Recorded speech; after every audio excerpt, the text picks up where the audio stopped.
চলে এলাম বর্ধমান ইউনিভার্সিটির আদরের স্নেহের ছাত্রছাত্রীদের কাছে। কন্টিনিউ করে চলেছি, থামার কোনো নামগন্ধ নেই। আমি তোমাদের জন্য কিন্তু বসিনি, তোমরা দেখতে পাচ্ছ যে আমি কিন্তু এখন এসএসসির বড় প্রশ্নগুলো দিচ্ছি।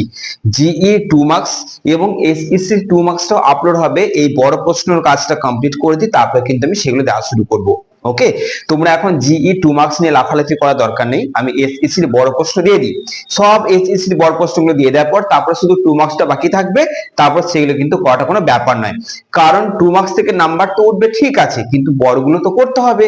আর যেগুলো 2 মার্কসটা আরামসে করা যায়, কিন্তু বড় মার্কস এটা কিন্তু টুক করে করা হয়ে যাবে না। এই জন্য আগে বড় মার্কের ঝামেলা চুকিয়ে দিই, তারপরে তোমাদের 2 মার্কসটা চলে আসবে। তো চলো শুরু করি আমার স্নেহের ছাত্রছাত্রীদেরকে নিয়ে। এসএসসি পল সায়েন্সে যারা জেন্ডার সেন্সিটাইজেশন যে পার্টটা নিয়েছো, এই জেন্ডার পার্ট থেকে তোমাদের কিন্তু আজকে গুরুত্বপূর্ণ প্রশ্ন বলে দিচ্ছি। মাত্র এই কটা প্রশ্ন, একদম ঠিক দেখেছো। এই কটা প্রশ্ন তোমরা যদি করতে পারছো তাহলে তোমাদের কিন্তু অত্যাধিক কমন আসবে এখান থেকেই।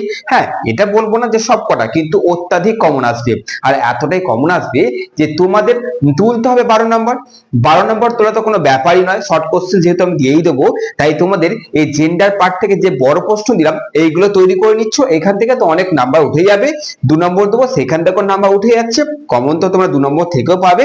এবং তোমাদের সর্বাধিক সর্বসাও করলে কিন্তু পরীক্ষা তোমাদের ভালোই হবে। তো চলো আদরের স্নেহের ছাত্রছাত্রী দিয়ে শুরু করে দিই আজকে জেন্ডার সেন্সিটাইজেশন যে পার্ট রয়েছে তার গুরুত্বপূর্ণ ইম্পর্টেন্ট কোশ্চেন্স গুলো। ভালো করে দেখে নাও এসএসসি পল সায়েন্স।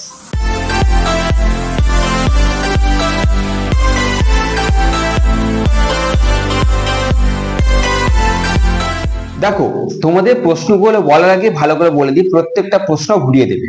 আমি আগেই তোমাদের বলে দিচ্ছি প্রত্যেকটা প্রশ্নকে ঘুরিয়ে দেবে, এবং তোমরা কোশ্চেন্স গুলো ধরবে কি করে যে ঘুরিয়ে দিচ্ছে সেটা তোমাদের বলে দিচ্ছি। ভালো করে শুনে নাও যে কোশ্চেন্স গুলো ঘুরিয়ে দেবে, এটা ধরবে কিভাবে। দেখো, প্রথম যে কোশ্চেন্সটা আছে, লিঙ্গ বৈষম্য কি, এর দূরীকরণের উপায়গুলি আলোচনা করো। অর্থাৎ লিঙ্গ বৈষম্য কাকে বলছে, এটাকে আমরা কিভাবে দূর করব, এইটা নিয়ে তোমাদের লিখতে হচ্ছে।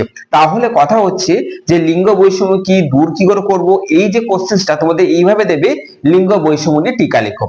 তাহলে সেখানের মধ্যে কি এবং দূরীকরণের উপায় তোমাদের কিন্তু লিখতে হচ্ছে, মাথায় রাখবে কিন্তু। হ্যাঁ হ্যাঁ, এবার যদি দেখা গেল শুধু লিঙ্গ বৈষম্য কি দিল, তাহলে সেখানটা দূরীকরণের উপায় লেখার দরকার নেই। লিঙ্গ বৈষম্য কি যদি তোমার কাছে 5 নম্বরের মতো নোটস থাকে, তাহলে অতটা দূরীকরণ লিখে অত নোটস বানানোর দরকার নেই। 10 নম্বর দিলে তোমাদের লিখতে হচ্ছে। নেক্সট 2 নম্বর, ভারতে নারী সুরক্ষা যে কোনো 5টি সাংবিধানিক ব্যবস্থা। সাংবিধানিক ব্যবস্থা মানেই হচ্ছে ভারত সরকার দ্বারা গৃহীত পদক্ষেপ। তাহলে কোশ্চেনটা কিভাবে দিতে পারে ঘুরিয়ে, যে মহিলাদের নিরাপত্তা সুনিশ্চিত করার জন্য ভারত সরকার কি কি পদক্ষেপ নিয়েছে। তাহলে বুঝতেই পারছো এটাই হচ্ছে ওই প্রশ্নটাই। তাহলে বোঝা গেল? ঠিক আছে, আজকে তোমাদের কোশ্চেন বলে দিচ্ছি মাত্র 8টা, ভালো করে দেখো। 3 নম্বর, ভারতীয় রাজনীতিতে নারীদের অংশগ্রহণের প্রকৃতি বা বৈশিষ্ট্য আলোচনা করো। এবং এই কোশ্চেনটার সঙ্গে এইটা দিতে পারে যে তোমাদের রাজনীতিতে নারীদের যে অংশগ্রহণ, সেখানে তাদের কি কি সমস্যা হয়, বা তাদের কি কি বাধা আসে, বা কি কি প্রতিবন্ধকতা আসে। তাহলে তোমাদের এই কোশ্চেনটা ঠিক এইভাবে করতে হবে যে শুধু তারা রাজনীতিতে অংশগ্রহণ করছে না, অংশগ্রহণ করার যে প্রকৃতি বা বৈশিষ্ট্য, এবং করতে গিয়ে তাদের যে কি কি বাধার সম্মুখীন হতে হচ্ছে সেটাও তোমাদের করে নিতে হচ্ছে। নেক্সট 4 নম্বর প্রশ্ন কি, লিঙ্গ এবং সেক্স বা যৌনতা এবং জেন্ডার এর মধ্যে পার্থক্য লেখো। অর্থাৎ এই দুটো কোশ্চেন একটাই, যদি লিঙ্গ সেক্স দেয় জানবে এটা যৌনতা জেন্ডারে দিয়েছে। আচ্ছা, নেক্সট হচ্ছে 5 নম্বর, ভারতীয় নারীদের বিরুদ্ধে সামাজিক অত্যাচার বা হিংসার কারণগুলি লেখো এবং একে প্রতিরোধ করার জন্য ভারত সরকার কি কি পদক্ষেপ নিয়েছে। তোমাকে মাথায় রাখবে যে যদি কোনো কোশ্চেন পড়ে বা তুমি যখন পড়াশোনা করছো, তোমাকে সেই কোশ্চেনটার সঙ্গে বা সেই সমস্যার সঙ্গে তার দূরীকরণের উপায়টা তোমাকে পড়তে হবে। সেটা হতে পারে কোনো দূরীকরণের উপায়, সেটা হতে পারে কোনো ভারত সরকার দ্বারা গৃহীত পদক্ষেপ, সেটা হতে পারে কোনো সাংবিধানিক ব্যবস্থা, কিন্তু সেই সমস্যার প্রতিকার তোমাকে পড়তেই হবে, প্রতিকারটাও দিয়ে দেয়। আচ্ছা, নেক্সট, তৃতীয় লিঙ্গের সমস্যা বা সামাজিক নির্যাতন কি এবং তাদের নিরাপত্তা বিষয়ক টিকা। এই বুঝতে পারলে ব্যাপারটা, ওর সঙ্গে একটা কিন্তু তোমাদের দিয়ে দেবে, বা আলাদাও দিতে পারে। তাই এদের যে নিরাপত্তা, তৃতীয় লিঙ্গের যে এদের কি নিরাপত্তা, এটা তোমাদের কিন্তু করতে হচ্ছে। আচ্ছা, 7 নম্বর কি, নারী ক্ষমতায়ন বলতে কি বোঝো, এর প্রতিবন্ধকতাগুলি কি কি। এটা বুঝে গেলে যে শুধু ক্ষমতায়ন করলে হবে না, প্রতিবন্ধকতা তার সঙ্গে করে নিতে হচ্ছে। এবার কথা হচ্ছে আর প্রশ্ন আছে, আর একটা রয়েছে, আর একটা বলে দিচ্ছি। তার আগে খুব ইম্পর্টেন্ট কথা বলি, প্রত্যেক টিচার না, প্রত্যেক টিচার বা তোমরা যেখানে যেখানে পড়ছো, যদি এরকম নোটস লেখায় যে ধরো সমস্যার সঙ্গে প্রতিকার বা তার সঙ্গে প্রতিবন্ধকতা এমন করে গুছিয়ে দিলে একটা নোটসের মধ্যে যে তোমাদের দুটো পড়া হয়ে যাচ্ছে, তাহলে কিন্তু সলিড নোটস তাকে বলে। আমি আমার প্রত্যেক স্টুডেন্টসকে ওইভাবেই করাই। হ্যাঁ, বোর্ডে দেখিয়ে দিচ্ছি যে যদি অ্যাডমিশন নিতে চাও এই নাম্বারটা ফোন করে নেবে। তোমরা অনেকজন আমার নাম্বার জানো। আমি আমার প্রত্যেক স্টুডেন্টকে ঠিক এইভাবেই নোট লেখাই, যে একটা নোটসের মধ্যে গুছিয়ে দুটো নোটসকে ঢুকিয়ে দেওয়া।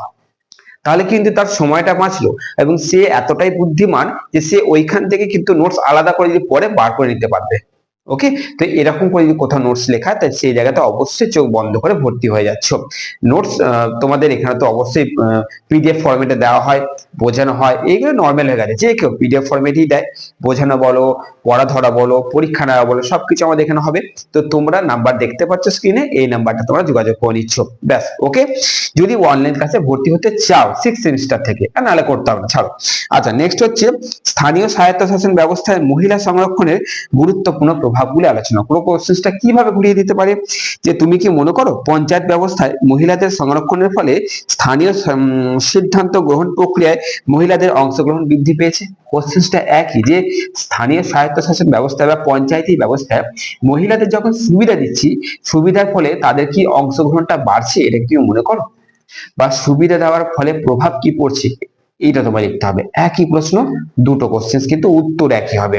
তাহলে আশা করছি আমার স্নেহের ছাত্রছাত্রী যারা এসএসসি পল সায়েন্সের এই পার্টটা রেখেছিলে তাদের কোশ্চেন দিয়ে দিলাম। এই কটা কোশ্চেন তোমরা রেডি করছো, কমেন্টে লিখছো যে এটার জন্য তোমরা কতদিন ধরে ওয়েট করছিলে, কমেন্টে লিখছো যে তুমি কতবার কমেন্ট করেছিলে, এবং কমেন্টে এটাও লিখছো যে এই কোশ্চেন গুলোর মধ্যে তোমার কি কিছু কিছু করা হয়ে গেছে। ওকে, কতটা উপকৃত হলে অবশ্যই কমেন্টে লিখছো, এবং এক্ষুনি আগে সাবস্ক্রাইবটা করছো। করে নিয়েছি নিশ্চয়ই, অনেক অনেক থ্যাংক ইউ, অনেক ধন্যবাদ। চল দেখা হচ্ছে পরবর্তী এরকম একটা গুরুত্বপূর্ণ ভিডিওতে। ভালো থেকো, সুস্থ থেকো।